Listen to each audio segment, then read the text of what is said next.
चलिए शुरू करते हैं और देखते हैं इस विजुअल ट्रीट को जिसका नाम है empire queen the golden age of magic. तो कहानी की शुरुआत होती है एक वॉइस ओवर के साथ। बहुत ही पुराने जमाने में 4 मांत्रिकों ने मिलकर एक शक्तिशाली जादू की छड़ी बनाई जिसके बल पर कोई भी इस पूरी दुनिया पर राज कर सकता था। लेकिन जब इन चारों मांत्रिकों की उम्र हो चली और उनकी मौत करीब आई तो उन्होंने फैसला किया कि यह जादू की छड़ी किसी भी बुरे इंसान के हाथ नहीं लगनी चाहिए। इसीलिए उन्होंने इस जादू की छड़ी को कुछ मंत्र वगैरह डालकर एक पहाड़ पर छुपा कर रखा। 1000 सालों में एक बार क्रिस्टल मून नाम के हरे रंग का चांद आसमान में 4 दिनों तक रहता है, जिसके दौरान इस जादू की छड़ी को कोई भी वहां से ले सकता है और चौथे दिन दोपहर के ठीक 12 बजे के बाद अगले 1000 साल के लिए उसे कोई हाथ तक नहीं लगा सकता। उस जादू की छड़ी को निकालने के लिए 4 चाबियों की जरूरत होती है और हर चाबी को इन मांत्रिकों ने 4 शापित गुफाओं में छुपा के रखा हुआ है। उस पहाड़ पर उन गुफाओं का लोकेशन उन्होंने एक मैप में मार्क भी किया हुआ है, लेकिन उस मैप को भी पाना उतना आसान नहीं है, इसीलिए उसे भी एक सेफ जगह पे छुपा दिया था उन चारों मांत्रिकों ने। और उस वक्त एक भविष्यवाणी भी लिखी गई थी कि हजारों सालों के बाद एक लड़की उस जादू की छड़ी को पा लेगी और उसकी शक्तियों के बल पर वो इस दुनिया पर राज करेगी। कई लोग इस भविष्यवाणी को मनगढ़ंत कहानी बताते हैं, लेकिन ऐसे भी लोग हैं जो उसको सच मानते हैं। इतना कुछ वॉइस ओवर में कहने के बाद सीन होता है कट और एक वीर को दिखाया जाता है जो तलवार चलाने में काफी माहिर है। ये दोस्तों अपनी कहानी का हीरो नाम है जेड और ये एक बड़े राज्य का सेनापति है। उसका एक जिगरी दोस्त भी है जिसका नाम है स्टर्लिंग। वो उस राज्य की नौसेना का कैप्टन है। दोनों ही अलग अलग दिशाओं में उस मैप को ढूंढ रहे हैं क्योंकि राज्य की रानी वो मैप पाना चाहती है। जेड जंगल के रास्ते से जा रहा होता है कि वहाँ एक लड़की को दिखाते हैं जिसका नाम है माया। यही है दोस्तों अपनी हीरोइन। माया की माँ एक जादूगरनी थी जिसके जादू की छड़ी और उसका मैजिक बुक दोनों ही अब माया के पास है। माया उस जादू की छड़ी से एक जादू को कई बार करने की कोशिश करती है, लेकिन वो ठीक से कर नहीं पाती। बस उस छड़ी में से एक रोशनी निकलकर फिर बंद हो जाती है। उस तेज रोशनी को देखकर जेड का घोड़ा घबराकर सीधे जेड को नीचे धकेल देता है और भाग जाता है वहाँ से। लेकिन जेड माया को देखकर एकदम स्टैचू की तरह खड़ा उसको निहारने लगता है। फिर पास जाकर पूछता है कि तुम अभी कोई जादू कर रही थी ना? माया कहती है नहीं तो। असल में दोस्तों इस राज्य में सिर्फ राजवंश के लोग ही जादू का इस्तेमाल कर सकते हैं। बाकी लोग जानते भी हो तो भी उसका इस्तेमाल करना उनको अलाउड नहीं है। अगर कोई ऐसा कर दे तो उन्हें बड़ी से बड़ी सजा दी जाती है। इसलिए माया मानना ही नहीं चाहती कि वो जादू कर रही थी। लेकिन उसकी जादू की छड़ी देखकर जेड उसे छीन लेता है और कहता है अगर जादू नहीं कर रही थी तो फिर ये क्या है? माया कहती है देखो ये मेरी माँ की आखिरी निशानी है, मुझे वापस करो। कहकर वो जेड से जादू की छड़ी वापस ले लेती है और अचानक एक मंत्र कहती है और गायब। जेड तो चौंक जाता है कि ये कौन है जो इतना पावरफुल जादू करना जानती है। दूसरी ओर स्टर्लिंग जंगल में रहने वाले कबीले के बीच फंस जाता है जो उस पर तीर चलाते हैं उसका पीछा करते रहते हैं। एक्चुअली हुआ यह था कि स्टर्लिंग उनकी कोई चीज चुरा कर भाग गया था। अब वो एक जगह पर छुपा उसे खोलता है तो पता चलता है ये वही मैप है जो कई 1000 साल पहले उन 4 मांत्रिकों ने कहीं छुपा के रखा हुआ था। उसी को वो उस कबीले के लोगों से चुरा कर लेकर आया था। अब इसको रानी के हवाले करने के लिए वो तुरंत निकल जाता है। दूसरी ओर रानी को दिखाते हैं जो इस कहानी की विलन है। उसके सामने एक लड़की को खड़ा किया जाता है। रानी पूछती है कि तुमने अपनी जादू की छड़ी का इस्तेमाल क्यों किया? वो कहती है हमारे खेत में इस बार फसल अच्छी नहीं रही, हम सब भूखे मर जाते, इसलिए मुझे मजबूरन जादू की छड़ी का इस्तेमाल करना पड़ा, माफ कर दीजिए हमें। लेकिन रानी उसकी जादू की छड़ी तोड़कर कहती है इस लड़की को अंडरग्राउंड के कारागार में बंद कर दो। एंड वहाँ स्टर्लिंग अपनी शिप में वापस लौट रहा होता है और वो उस मैप को बड़े ध्यान से देखता है और एकदम क्लियरली समझ लेता है कि उन 4 मांत्रिकों ने किस पहाड़ पर जादू की छड़ी छुपाई थी और उसकी चाबियों को किन किन गुफाओं में रखा था। तभी एक दल सैनिक आकर कहता है तूफान के आसार आ रहे हैं, हमें आपकी मदद चाहिए। स्टर्लिंग मैप को अपने ड्रेस में छुपा कर बाहर आता है और शिप की दिशा बदलकर किसी तरह शिप को तूफान से बचाने की कोशिश करता है, लेकिन वो सफल नहीं हो पाता और शिप डूब जाता है। और तब इलेक्ट्रिक एल नाम का फिश उसे शॉक लगा देता है जिसकी वजह से उसका मैप फिसलकर पानी में गिर जाता है। अब स्टर्लिंग एक बॉक्स को पकड़कर वहां तैरने लगता है बड़ी मुश्किल से। दूसरी ओर एक बुजुर्ग आदमी को दिखाते हैं जो कि जेड का मामा है। जेड बात बात पर उनसे सलाह मांगने जाता रहता है और इस बार वो पूछता है कि मैंने एक बहुत ही पावरफुल मैजिक करने वाली लड़की को देखा, उसने अपने जादू की छड़ी पर कोई मंत्र डाला और मेरी आंखों के सामने वो एकदम गायब हो गई। मामा पूछते हैं उस लड़की के बाल किस रंग के थे बता जरा? जेड कहता है लाल रंग के थे। और ये सुनकर वो जेड को लेकर एक बुक दिखाते हैं जिसमें हजारों साल पहले की भविष्यवाणी के बारे में काफी डिटेल में लिखा होता है कि एक लड़की आएगी जो उस शक्तिशाली जादू की छड़ी को हासिल करेगी और इस दुनिया पर करेगी राज। उसमें लिखा होता है कि उस लड़की के बाल लाल रंग के होंगे। मामा कहते हैं कि तो तुम उस लड़की को ढूंढो, वही है जो इस दुनिया को सही दिशा में लेकर जा सकती है और हमें बुराइयों से बचा सकती है। लेकिन दोस्तों इनकी इन बातों को कोई छुप कर सुन रहा होता है। दूसरी ओर रानी जो खुद एक जादूगरनी है वो एक खिड़की के पास जाकर अपनी 2 बड़ी बहनों के साथ बातें करती है। लगता है अपने जादू की मदद से वो वीडियो कॉल करती है। इनकी बातों को सुनने से पहले दोस्तों चलिए जरा इस राज्य की बैक स्टोरी बताता हूँ आपको। रानी के पिता इस राज्य के राजा थे। वो अपनी जनता का बहुत ख्याल रखते थे जिस वजह से जनता उनको बहुत मानती भी थी। लेकिन एक दिन अचानक वो गायब हो गए और रानी की माँ जो कि उस वक्त रानी थी उसने हुक्म जारी करवा दिया कि सिर्फ राजवंश के लोग ही इस राज्य में जादू कर पाएंगे,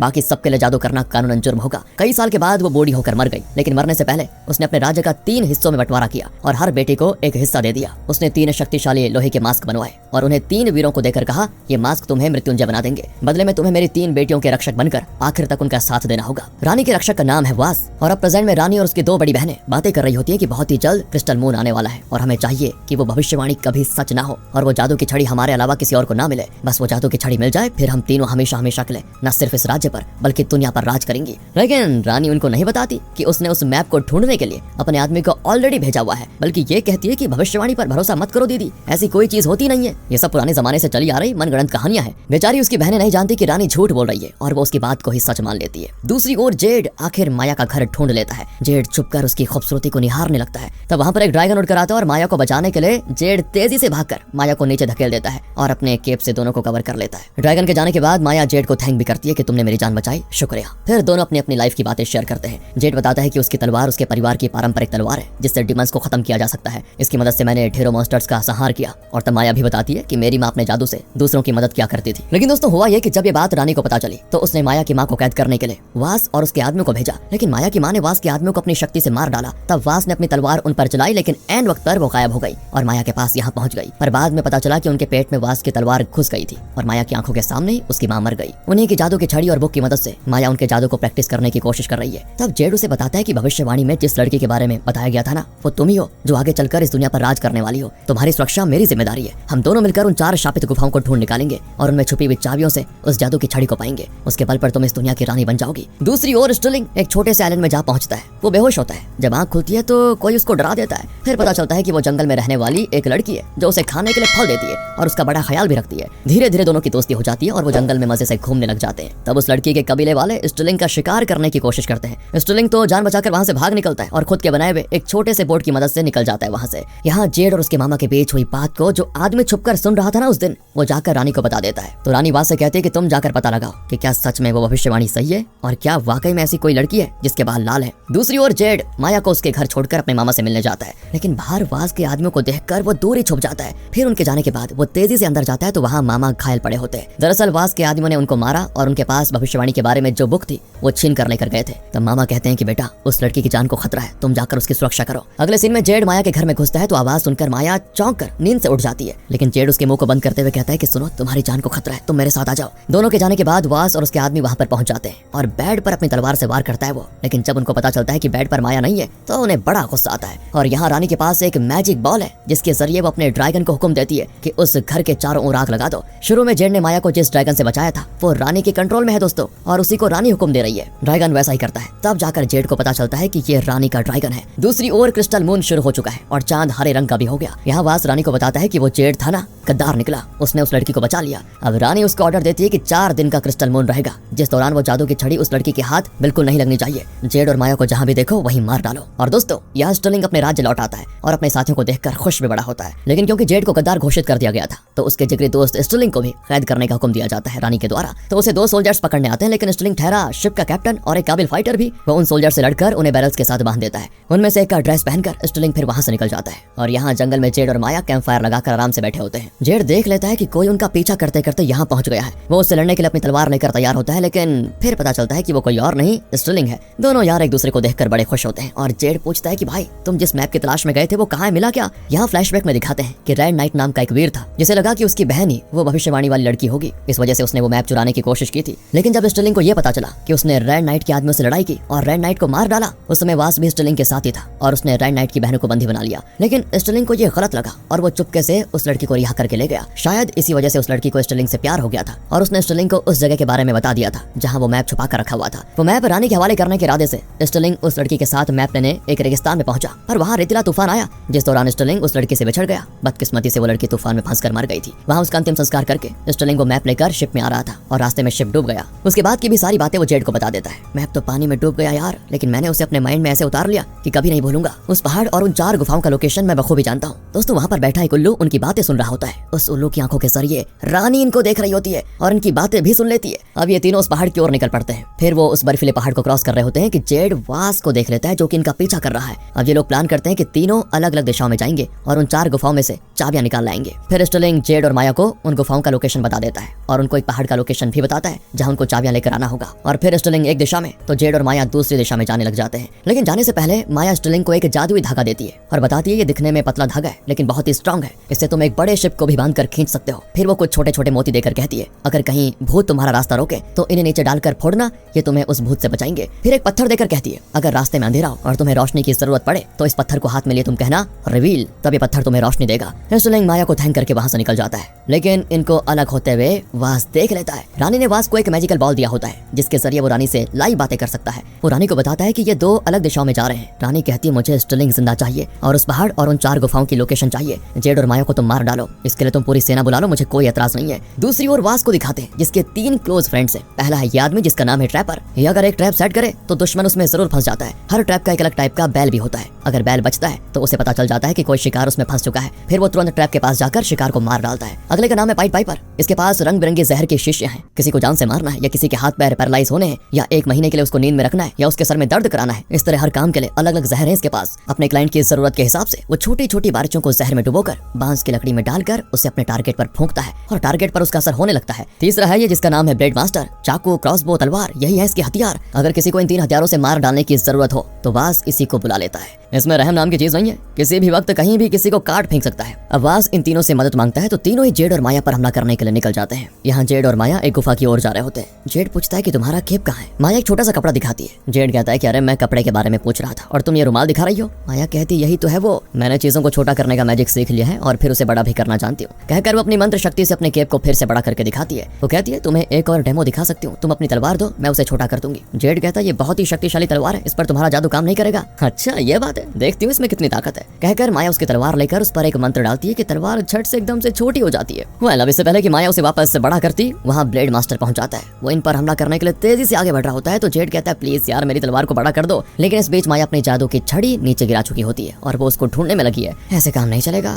ये सोचकर जेड अपनी छोटी सी तलवार उठाकर ब्लेड मास्टर की ओर फेंकता है जो ठीक उसकी आंख में लग जाती है और वो नीचे गिर जाता है। इस वजह से होता यह है कि ब्लेड मास्टर को कुछ नजर नहीं आता और वो एक खाई की दिशा में चलने लगता है और आखिरकार खाई में गिरकर मर जाता है। दूसरी ओर स्टर्लिंग जंगल में ट्रैपर के एक ट्रैप में फंस जाता है और उस ट्रैप का बैल बहुत ही तेजी से बजना शुरू हो जाता है। सुनकर ट्रैपर भी तेजी से उसकी दिशा में जाने लगता है। यहाँ स्टर्लिंग की तलवार जमीन पर गड़ी होती है और वो उसको निकालने की कोशिश में लगा होता है। तभी ट्रैपर ट्रैप वाले लोकेशन पर पहुंच जाता है लेकिन वहाँ ना तो शिकार होता है और ना ही उसका ट्रैप। वो चौंक जाता है बिल्कुल और तब स्टर्लिंग बाहर आता है और कहता है कि शायद तुम मुझे ढूंढ रहे हो। इससे पहले कि ट्रैपर की कुछ समझ में आता, स्टर्लिंग उसको अपनी तलवार से काटकर मार डालता है। यहाँ माया और जेड आराम कर रहे होते हैं तो माया पूछती है क्या तुम्हारा निशाना कभी नहीं चुकता, तुमने ठीक उसकी आंख पे निशाना कैसे लगाया। जेड कहता है कि ऐसा कुछ नहीं है, आज मेरी किस्मत अच्छी थी जो वो निशाने पर लग गया। और अभी माया का नदी में नहाने का मन कर रहा है लेकिन जेड कहता है क्रिस्टल मून के खत्म होने में थोड़ा ही वक्त बचा हुआ है, हमें जल्दी से उन 4 चाबियों को ढूंढ निकालना होगा और तुम हो कि यहाँ पर नहाने की बात कर रही हो। लेकिन माया जिद करती है और नहाने चली जाती है। इसी बीच पाइट पेपर आ चुका होता है और वो एक जगह छुपकर जहरीली बच्ची से जेड पर हमला कर देता है और वो छोटी सी बच्ची ठीक जेड की गर्दन पर लग जाती है। वो बेहोश। फिर पाइट पाइपर माया को मारने जाता है। जेड आधी बेहोशी में माया को बचाने की पूरी कोशिश करता है। अब जैसे पाइट पाइपर उस पर छोड़ने वाला होता है ना, तभी जेड अपनी तलवार को एक पत्थर पर मारता है जिसकी आवाज को सुनकर माया मुड़कर उसको देख लेती है। किसको?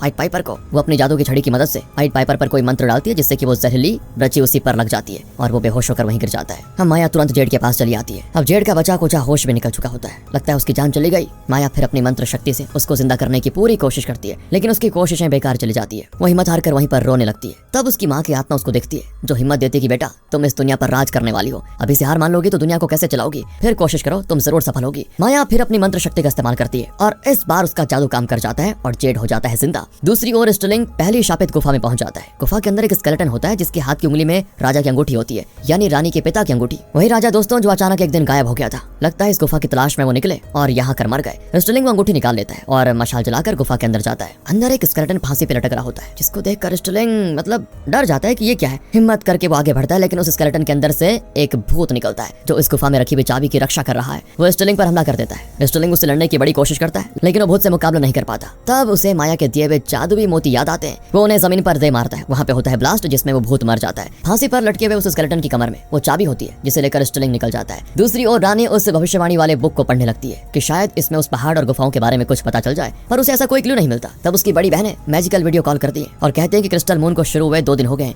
हमें सावधान रहना होगा। पर रानी उनको दिलासा देती है हमें कुछ नहीं होगा। कॉल कट करके वो मन ही मन सोच लेती है कि वो जादू की छड़ी मेरी होगी और मैं ही दुनिया पर राज करूंगी, बड़ी बहनें मेरी भी गुलाम बनकर रहेंगी। दूसरी ओर जेड और माया अगली गुफा की ओर बढ़ते हैं। जेड पूछता है तुम गायब होने की शक्ति का इस्तेमाल करके किसी भी मुसीबत से बच सकती हो ना। माया कहती है मैं उसे तभी इस्तेमाल कर सकती हूँ जब और कोई रास्ता नहीं होता। यहाँ फ्लैशबैक में दिखाते हैं कि एक बार एक खतरनाक भेड़िया माया की जान के पीछे पड़ा हुआ था और तब माया ने अपने जादू का इस्तेमाल किया और वहाँ से गायब हो गई थी, लेकिन लैंड हुई समुद्र के बीच एक पत्थर पर। और अब प्रेजेंट में माया बताती है अपने जादू से मैं गायब तो हो सकती हूँ लेकिन गायब होकर कहाँ लैंड हो जाऊंगी इस पर मेरा कंट्रोल नहीं होता। सही जगह पे लैंड होने के लिए मुझे और प्रैक्टिस करनी होगी शायद। फिर दोनों अगली गुफा के पास पहुंच जाते हैं जहाँ दूसरी चाबी है। बाहर झाड़ू बेचने वाला एक दादाजी होते हैं जो इनको वार्न करते हैं कि गुफा में मत जाओ, अंदर एक राक्षस है जो तुम्हें खा जाएगा, तुम्हारी हड्डियां तक नहीं बचेंगी। लेकिन जेड काफी अकड़ता है कि शायद आप मेरी तलवार को नहीं जानते, तलवार चलाने की मेरी काबिलियत को नहीं जानते, आप नहीं जानते ना कि मैं ऊंचे दर्जे का वीर हूँ, राक्षस तो मेरे हाथ का खिलौना होगा, देख लेना आप। इस तरह डायलॉग बाजी झाड़कर वो गुफा में एंटर करता है, पर कुछ देर में मम्मी मम्मी करके चिल्लाता हुआ बाहर निकलता है। माया पूछती क्यों, क्या हो गया? तो जेड कहता है वो राक्षस बहुत बड़ा है यार, मुझे नहीं लगता कि उसको मारकर हम आगे बढ़ पाएंगे। माया कहती है बड़े वीर आए तुम रुको मैं जाकर देखती हूँ। कहकर माया अंदर जाती है। सच में वो राक्षस बहुत बड़ा होता है। माया शॉक तो होती है पर डरती नहीं और कहती है हेलो मेरा नाम माया है, तुम्हारा नाम क्या है? इस तरह वो राक्षस से बात करने लगती है और कुछ ही देर में वो चाबी लेकर भी बाहर आ जाती है। दादाजी भी चौंक जाते हैं कि ये कैसे पॉसिबल है। वो पूछते हैं कि उसने तुम्हें चाबी भी दे दी और जिंदा भी छोड़ दिया, कैसे? तब माया बताती है कि अंदर क्या हुआ। असल में दोस्तों वो राक्षस चाबी की सुरक्षा कर रहा था और उसका जो साइज था उसके हिसाब से वो कभी इस गुफा से बाहर नहीं निकल पाता। तो माया ने उसके साथ डीलिंग की और अपने जादू से राक्षस को छोटा कर दिया। फिर उसे एक छोटे से बैग में डालकर उसे बाहर भी लेकर आ गई। कहकर वो उस बैग को खोलकर भी दिखाती और कहती है मैंने वादा किया मैं इसको आजाद करूंगी, इसलिए उसने चाबी मुझे दे दी। सुनकर तो दादाजी को भी यकीन हो जाता है कि माया ही भविष्यवाणी में बताई गई वो लड़की है जो इस दुनिया की रानी बनेगी। वो घुटने टेक कर उसे प्रणाम करता है। तब माया कहती है कि आप दूसरे लोगों को भी बताइए कि वो भविष्यवाणी सच होने वाली है। इतना ही नहीं, आइंदा आप जो भी झाड़ू बनाएंगे उन सब में जादू होगा देखना। कहकर वो अपने जादू की छड़ी से उस झाड़ू पर मंत्र डालती है और वो झाड़ू तेजी से यहाँ वहाँ उड़ने लगता है। और इस तरह शुरू हुआ था दोस्तों जादूगरनियों का झाड़ू में बैठकर उड़ना। माया कहती है अब लोग आपके झाड़ू ज्यादा खरीदेंगे, आप उन्हें यह कहकर झाड़ू बेचना कि ये मैजिकल झाड़ू है जिसमें वो उड़ सकेंगे। फिर यहाँ से इतना कहने के बाद जेड और माया निकल जाते हैं। दूसरी ओर स्टर्लिंग के ऊपर रानी का वो ड्रैगन उड़ रहा होता है। वो बचकर जंगल के अंदर भागता है। फिर ड्रैगन जेड और माया के ऊपर से उड़कर जाता है। यहाँ पर पता चलता है कि उस ड्रैगन की आंखों से रानी अपने मैजिकल बॉल के जरिए जेड माया और स्टर्लिंग पर नजर रखे हुए है। अब जेड और माया तीसरी गुफा में पहुंच जाते हैं। उसके ऊपर एक बॉक्स में चाबी रखी हुई है। जेड कहता है कि इस बार चाबी मैं निकालूंगा। कहकर वो बड़ी मुश्किल से ऊपर चढ़ता है और उस बॉक्स को हाथ में लेता है। अचानक फिसल कर नीचे धड़ करके आ जाता है। जेड चाबी को निकालने वाला होता है कि अचानक कोई मॉन्स्टर जेड को खींच ले जाता है। दूसरी ओर माया एक प्यारे से लोमड़ी के बच्चे को देखती है और उससे बात करते हुए वो उसे सब बता देती है कि हम उन 4 जादुई चाबियों को ढूंढने निकले हैं। जब चारों चाबियां मिल जाएंगी तो हम उस पहाड़ पर जाएंगे जहां वो जादू की छड़ी है। उस जादू की छड़ी के जरिए मैं इस पूरी दुनिया पर राज करूंगी। इस तरह वो सारा प्लान और उस पहाड़ का लोकेशन तक उस लोमड़ी के बच्चे को बता देती है। लेकिन शायद उसको नहीं पता था कि उस लोमड़ी की आंखों और कानों के जरिए रानी दूर से ये सब कुछ देख और सुन रही है। दूसरी ओर जेड उस मॉन्स्टर से बचकर भागता है। जब माया को पता चलता है कि जेड मुसीबत में है तो वो उसके पास भागी चली आती है। उसका हाथ पकड़कर गायब होने का मंत्र कहती है। अगले पल दोनों हो जाते हैं गायब। ये देखकर तो रानी चौंक जाती है कि माया इतनी पावरफुल है क्या। यहाँ रानी वास को उस पहाड़ का लोकेशन बताती है और कहती है भविष्यवाणी में बताई गई जादू की छड़ी वहीं पर है, जाओ। जेड और माया चारों चाबियां लेकर वहीं पर आएंगे, इसलिए तुम अपनी सेना लेकर वहां पर जाओ और रास्ते में उन दोनों को खत्म कर दो ताकि वो जादू की छड़ी तक पहुंच न पाए। यहाँ माया को अचानक कोई इल्यूजन होता है और वो चौंक कर बिल्कुल बैठ जाती है। असल में उसने इल्यूजन में देखा कि रानी की सेना यहाँ आने वाली है। जेड माया और स्टर्लिंग तीनों ही फंसने वाले हैं, ये देखा उसने। साथ ही जेड और स्टर्लिंग को बहुत बुरी मौत आने वाली है। फ्यूचर की सारी बातें देखकर माया बिल्कुल परेशान हो जाती है कि कैसे बचाया जाए। कहती है देखो हम सीधे सीधे उस पहाड़ पर पहुंचेंगे तो मारे जाएंगे।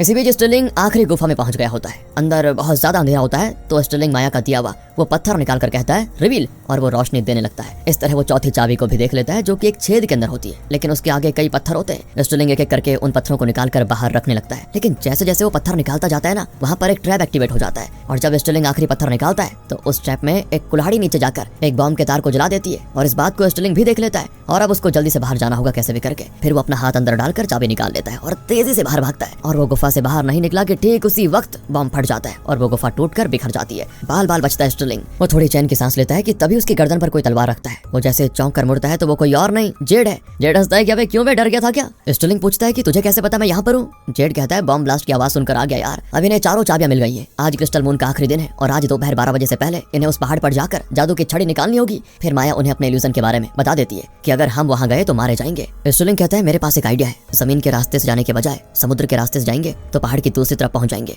वहाँ कोई हमें देख नहीं सकेगा। फिर माया एक पत्थर के पीछे छुपकर अपना ड्रेस चेंज करती है। उसने कई ड्रेसेस को अपने जादू से छोटा कर दिया था और अब उसमें से एक को बड़ा करके पहन भी लेती है। इसी बीच जेड की तरफ से कोई आवाज आती है तो स्टर्लिंग पूछता है क्या हो गया, आवाज कैसी? तो जेड उसे माया का वो बैग खोलकर दिखाता है जिसमें उसने राक्षस को छोटा करके रखा था। फिर तीनों राजा के हार्बर के पास जाते हैं जहाँ कई शिप्स होते हैं। वहाँ कुछ नौसैनिक भी होते हैं जो स्टर्लिंग को जिंदा देखकर बड़े खुश होते हैं। स्टर्लिंग उनसे मदद मांगता है तो वो खुशी से मान जाते हैं, लेकिन कहते हैं कि दिन दहाड़े शिप को चुरा लेना आसान नहीं होगा, रात को करेंगे। तब माया कहती है मेरे पास एक तरकीब है। कहकर वो अपनी जादू की छड़ी और मंत्र शक्ति से उस जगह को धुआंधार कर देती है। और इसी बीच स्टर्लिंग और उसके साथी एक शिप का लंगर ऊपर करके लाठे और पाल को फैलाकर सभी के सभी शिप्स में वहां से निकलने के लिए तैयार हो जाते हैं। अब इनका शिप उस पहाड़ की ओर जा रहा है। तब स्टर्लिंग राजा की अंगूठी दिखाकर कहता है कि मुझे एक गुफा के बाहर राजा का स्केलेटन मिला जिसके हाथ में अंगूठी थी। इसे सिर्फ राजवंश के लोग ही पहन सकते हैं। मैंने पहनने की कोशिश की तो मुझे शौक लगा। कहकर वो माया को देता है जिसे माया भी पहनती है, लेकिन उसे शौक नहीं लगता। तब जाकर माया को अपने बारे में एक सच्चाई पता चलती है। असल में माया के पिता कोई और नहीं इस राज्य के राजा थे, यानी फिलहाल जो रानी है उसके पिता, पर उन्होंने माया की माँ से कभी शादी नहीं की थी,